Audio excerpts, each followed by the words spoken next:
head on over to blessgod.shop. We got this brand new black boxy Bless God embroidered hoodie that I'm wearing right now. I'm wearing a medium. I'm wearing a medium. It's in our French terry line from Portugal. Okay, premium stuff that you do not have to wash a bunch of times and then it shrinks and then you got to get rid of it in 2 months. Okay, this stuff is going to hold up. And so this is an interesting cut. It doesn't have pockets. But we got the black embroidered French terry, which I am wearing myself. Nice oversized feel, very thick. Zach's wearing a large, and Zach's wearing a large. I usually wear like an XL in normal shirts to get like the oversized look. This is large and it's like properly oversized. Yep. And an embroidered logo. So one of the first shirts that we actually embroidered the logo for a t-shirt. Available right now on blessgod.shop. If you want to scoop up some merch, consider doing so. Bishop Lamor Whitehead is being sued for $5 million for locking a bunch of people inside of a church. This is not fake news. This is real. This is a real lawsuit that's happening, and we're gonna pull it up and look into it. Let's scroll down. There he is. That's Bishop Lamor Whitehead. If you didn't know, he is the gentleman that's been in some legal trouble. He got had some property taken live on camera. He is wearing a Balenciaga suit there. I didn't even know Balenciaga made loud suits like that with their logo all over them. Balenciaga was canceled by non-Christians. That's a fact. What you doing wearing Balenciaga? Maybe it's an old photo. Maybe it's a photo. Yeah. So yeah, and then he's had all kinds of issues allegedly. New York pastor Bishop Lamor Whitehead is being sued for $5 million for allegedly locking his congregation out of his Brooklyn church. I thought they were locked in. No, they were locked out. They were locked out. Which makes it a little more complicated. We have to keep reading here to understand. All right. Is it like real cold or something? The controversial... New York be cold in the wintertime, right? The controversial pastor and founder of the Leaders of Tomorrow International Church, who has been in the news over the last year for all the wrong reasons, allegedly illegally evicted worshipers after purchasing a church building. Huh? What? After purchasing a church building, Whitehead, so he basically excommunicated a bunch of people. So it sounds like... I thought he locked people in. No, he didn't lock people in. Did you say lock people in the intro? I did. It's okay, though. We rolling with it. Okay. Yeah, he locked people out, which is hard to understand. It sounds like he bought this building and the ministry that houses the church has a contract that came along with the purchase of that building. So there's some sort of like legal reason that they have access to that building. Or maybe it's just as simple as like eviction. Like you can't, the same reasons you can't evict people in California without a 30-day notice. These are church squatters.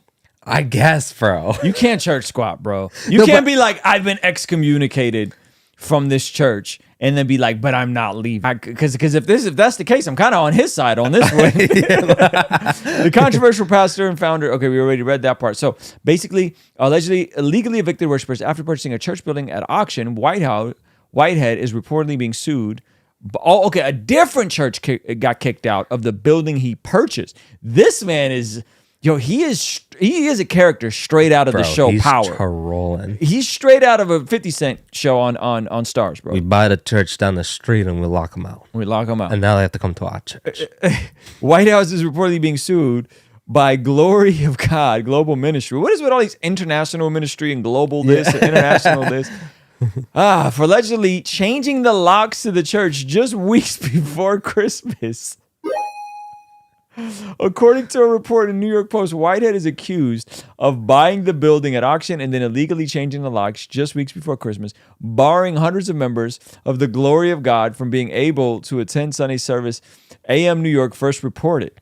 Okay, so what I don't understand is how him as the owner of the church can't illegally change the locks. I don't really know what that means. This is on some weirdo squatter laws, bro. That's what it means. But you think people are living there? No, I think people are saying like, you can't kick us out of our building because it was our building and we inhabited it and we don't care if you bought it. It's literally the logic of squatter laws, bro. That's correct. New York is on one right now. If that's how this is reading. If that's how this is reading, this might be the first W this man catch. Locking congregation. He is so obnoxiously flashy. Like, I don't mind a little bit of flash, but he's like obnoxiously flashy. Who does this appeal to? Like, who's like, this is cool? Because I guarantee you the guys that would even remotely think this was cool are not going to his church. All right, keep going. A judge sided with Glory of God in January in a separate housing court case, allowing the ministry back into their building. But now maybe Glory of God is like a shelter of some sorts, where they have some kind of housing, and that's how this is playing out. That'd be crazy. Yeah. Let's go. But now the Glory of God wants a Brooklyn Supreme. A judge sided with Glory of God in January in a separate housing case, allowing the ministry back into the building. But now the Glory of God wants a Brooklyn Supreme Court judge to find Whitehead liable for breach of contract to the tune of $5 million for the alleged stunt. The church also wants Whitehead to give up the property and be forever barred from claiming ownership.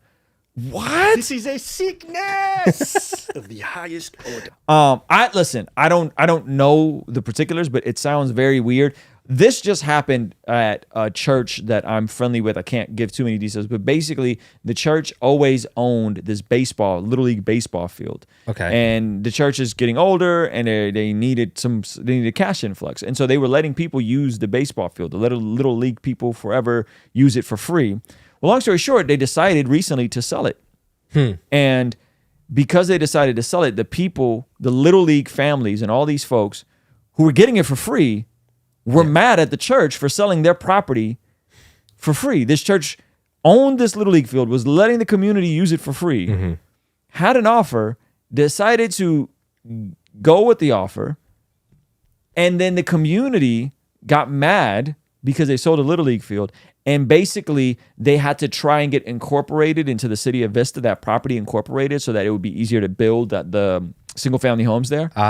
And the community rallied and locked out this church from having his property incorporated into the city of Vista and annexed it, basically. And so, this delayed this entire process for another year of this developer, because they were mad that the building, that the location they were using for the baseball, that field is never coming back. It's running amok. It looks crazy now. Wow. It's a complete train wreck. And so that's dirty. There is something to this idea of people who get stuff for free. I mean, I don't know if the church got it for free, but if you don't own that building no more, that's kind of sus. And in the case here in Vista, where this church owns the property, was letting people, the Little League teams, use it for free, and then all of a sudden they're like, it's tight financially. We got to sell this property. We got to do some upgrades in the church. We need a cash influx, and the community's absolutely livid. This is why people have a hard time being generous. Because of stories like this. You know what I'm saying? Yeah. This makes every other church that has a Little League baseball field be like, nah, $5,000 a month from the league. Yeah, that's a good point. So then when it gets bought, it's actually cheaper. You know what I'm saying? Don't be mad at me. You guys were paying $5,000 a month. Yeah. That's one of those things where you're like, I'm going to set the price so high, I actually don't want them here. Yeah, but to the church's credit, they were trying to do the right thing, and they were trying to help out the community, and you know what I mean? I know. All that good stuff. So it makes me bitter. Yeah. If you want to partner with us on our online community, where, things do get a bit more spicy, keep us independent, only answering to you so we never have to take a brand deal and make goofy commercials like these. Our friends at Genucel Skincare have exciting news to celebrate in 2023. Using Manscaped during my showers after workout has given me much more confidence. And that's where Mudwater comes in. True Classic has got your back. All thanks to the sponsor of today's video, SayMine.com. Established Titles is your opportunity to earn the title of Laird or Lady. Subject to credit approval, rates range from 7.99% APR to 19.99% APR, included 0.50% auto pay discount. If you don't want us to make ads with brands you don't care about, sign up for our online community for as little as $5 a month to keep us independent and ultimately answering to you as our boss. You get all sorts of benefits like daily replays of our after party streams, exclusive access to our Discord community, and early access to our podcast interviews, all starting for only $5 a month. Kingstream Entertainment.